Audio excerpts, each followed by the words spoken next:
Hello friends, welcome to another tutorial of this program. In this tutorial, we will be starting off with a new module, and that is brute force attack. So what is brute forcing? A brute force attack is a trial and error method used by application program to decode encrypted data such as passwords or DES keys.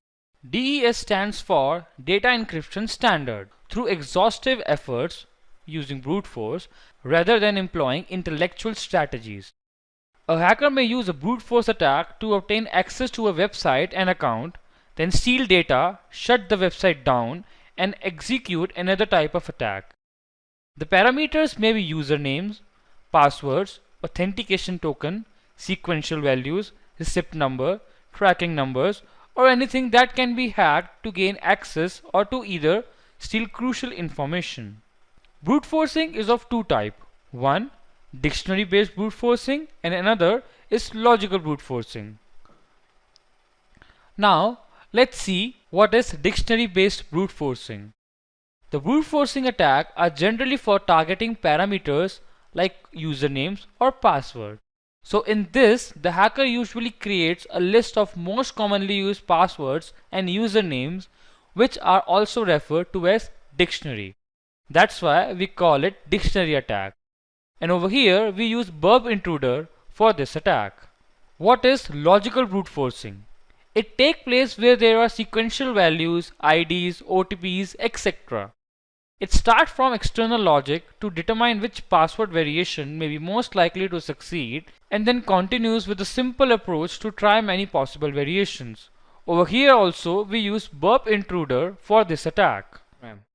In this tutorial, we will talk about how we can perform brute force attack in a testing environment. So, over here it's asking for username and password.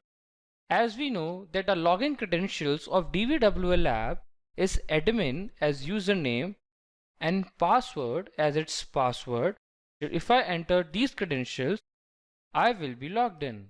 Now, imagine that you are trying this vulnerability in a website while doing bug hunting, as you must not be knowing the password, so how you can brute force in login forums for the same. Today we will do the same via burp suite. For example, let's enter username as A1 and password as 123. Now let's intercept this request in burp suite. So you can see over here that it's a get based request and username and password are being passed in this request. Now right click and send this request to intruder, as this is where we can perform brute force attack.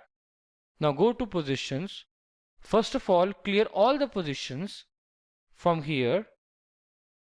Now double click this and add one over here and one over here.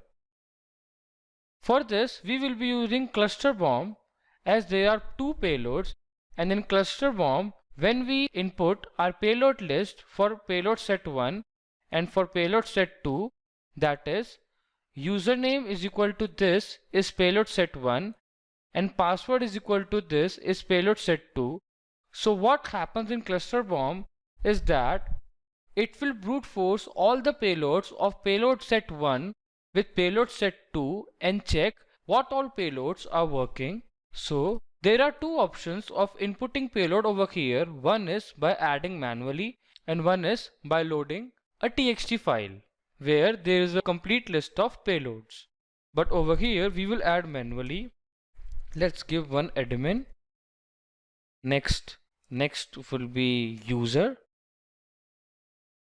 Then we can give admin 1, user 1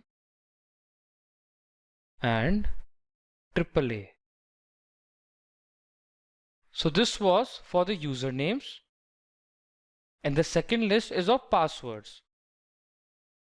Let's give one correct password, that is password. Second one is this. Third one is QWERTY. Then we can add 1 2 3 4. Now let's start the attack.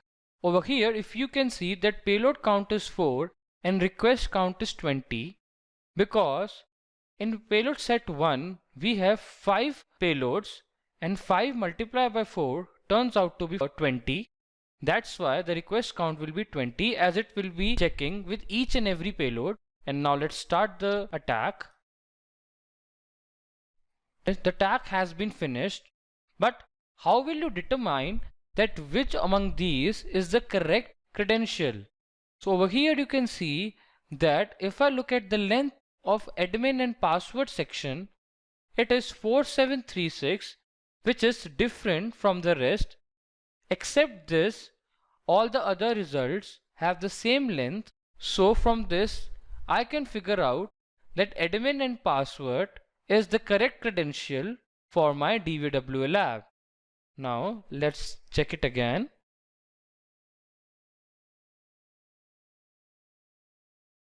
Voila! We have successfully able to brute force this login forum. So that's all for today. Thank you for watching this tutorial.